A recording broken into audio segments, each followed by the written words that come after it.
تاتاری بادشاہ امیر تیمور ایک عظیم فاتح تھا۔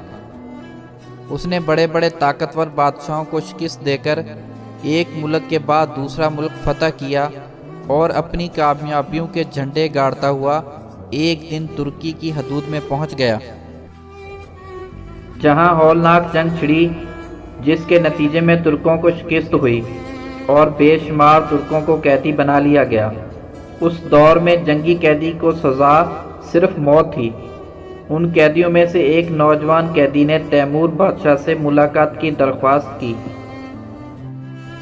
بادشاہ نے اس قیدی سے ملنے کی آمادگی ظاہر کر دی۔ قیدی کو تیمور کے سامنے زنجیروں میں جکڑ کر لایا گیا۔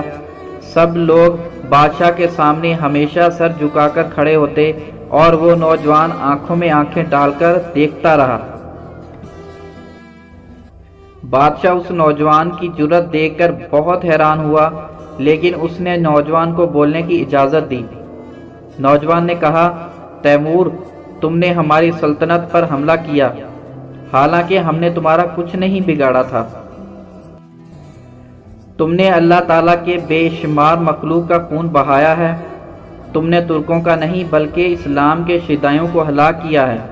تم نے یہ سب اس لیے کیا تاکہ تم ثابت کر سکو کہ تم دنیا کے فاتح ہو۔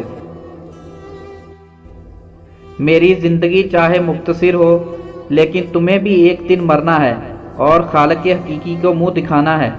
بتاؤ، تم اس وقت اللہ کے دربار میں اپنے مظالم کی کیا وجہ بتاؤ گے؟ جو لوگ وہاں موجود تھے وہ ڈر رہے تھے کہ تیمور اس بہادر سپاہی کے ساتھ کیا سلوک کرے گا۔ وہ اندر ہی اندر افسوس کر رہے تھے کہ اتنا بہادر اور نوجوان سپاہی ناحق مارا جائے گا۔ واقعی وہ نوجوان اپنی موت کو خود دعوت دے رہا تھا۔ امیر تیمور کے دربار میں سناٹا چھا گیا۔ آج تک کسی میں اتنی جرأت نہ ہوئی تھی کہ امیر تیمور کو اس طرح مخاطب کرتا۔ قیدی سانس لینے کے لیے رکا اور ادھر ادھر دیکھنے لگا۔ پھر اس نے اپنے سر سے خول اتارا۔ یہ سب لوگ دیکھ کر حیران رہ گئے کہ وہ کوئی مرد نہیں بلکہ عورت تھی، جس نے امیر تیمور سے اتنی دیدہ دلیری سے بات کی۔ تیمور خود بھی بہت حیران تھا۔ اس عورت نے کہا، ہم ایسی قوم ہیں جس کی عورتیں حقیقتاً بہادر ہوتی ہیں۔ حالانکہ عورتوں کو کمزور اور بے کس سمجھا جاتا ہے۔